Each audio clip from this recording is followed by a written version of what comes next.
తిరుపతిలో నేడు జరగాల్సిన కూటమి ప్రభుత్వ సంక్షేమ సభను వాయిదా పడింది. విశాఖ స్టీల్ ప్లాంట్ లో ప్రమాదం జరగడంతో వాయిదా వేశారు. ముఖ్యమంత్రి చంద్రబాబు నాయుడు, జనసేన అధినేత పవన్ కళ్యాణ్, బీజేపీ రాష్ట్ర అధ్యక్షుడు మాధవ్ తో చర్చించి ఈ నిర్ణయం తీసుకున్నట్టుగా తెలుస్తోంది. కూటమి ప్రభుత్వం ఏర్పడి 2 ఏళ్లు పూర్తయిన సందర్భంగా ఈ కార్యక్రమం చేపట్టాలని భావించింది. అయితే విశాఖ స్టీల్ ప్లాంట్ లో ప్రమాదం జరగడంతో సంక్షేమం సభను వాయిదా వేశారు.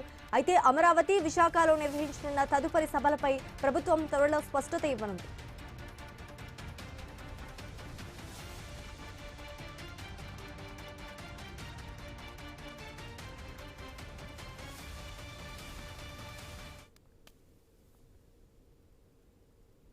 తిరుపతిలో నేడు జరగాల్సిన కూటమి ప్రభుత్వ సంక్షేమం సభ వాయిదా పడింది. విశాఖ స్టీల్ ప్లాంట్ లో ప్రమాదం జరగడంతో వాయిదా వేశారు. ముఖ్యమంత్రి చంద్రబాబు నాయుడు, జనసేన అధినేత పవన్ కళ్యాణ్, బీజేపీ రాష్ట్ర అధ్యక్షుడు మాధవ్ తో చర్చించి ఈ నిర్ణయం తీసుకున్నట్టుగా తెలుస్తోంది. ఇక ఇదే అంశానికి సంబంధించి మరింత సమాచారం మా ప్రతినిధి గోపినాథ్ అందిస్తారు. గోపినాథ్, మరి కాసేపట్లో ఇవాళ తిరుపతిలో కూటమి 2 సంవత్సరాలు అంటే విజయోత్సవ సభ నిర్వహించడానికి అన్ని ఏర్పాట్లు కూడా పూర్తి చేసుకోవడం జరిగింది. అయితే మరి కాసేపట్లో అంటే 9 గంటల నుంచి 10 గంటలకంతా కూడా అతిరథ మహారథులు వీళ్ళందరూ కూడా అంటే ముఖ్యమంత్రి చంద్రబాబుతో పాటు deputy CM Pawan Kalyan, BJP అగ్రనేతలు అందరూ కూడా హాజరు కాబోయే రకంగా ఏర్పాట్లు చేయడం జరిగింది. ఇంకా రాయలసీమ జిల్లాల నుంచి పెద్ద ఎత్తున కార్యకర్తలు కావచ్చు, నాయకులు అందరూ హాజరు కాబోయి ఒక అట్టహాసం నిర్వహించడానికి సిద్ధమయ్యారు.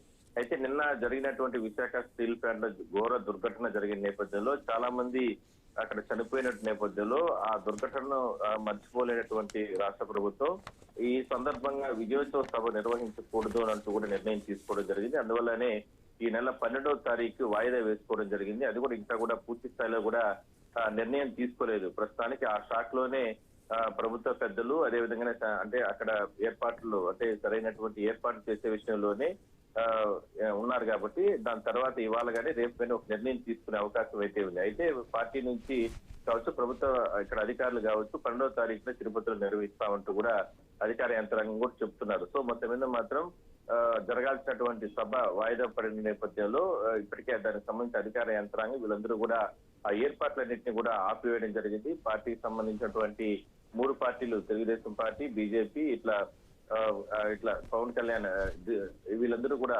జనసేన పార్టీ ఈ కీలకమైన నేతలంతా కూడా ఆ కార్యక్రమాలన్నింటినీ కూడా రద్దు చేసుకోవడం జరిగింది. మొత్తం మీద విజయోత్సవ సభ జరగాలని అనుకున్న తరుణంలో నిన్న జరిగిన ఘటనకు సంబంధించి ఈ రకంగా నిర్ణయం తీసుకున్నారు. Thank you Gopinath.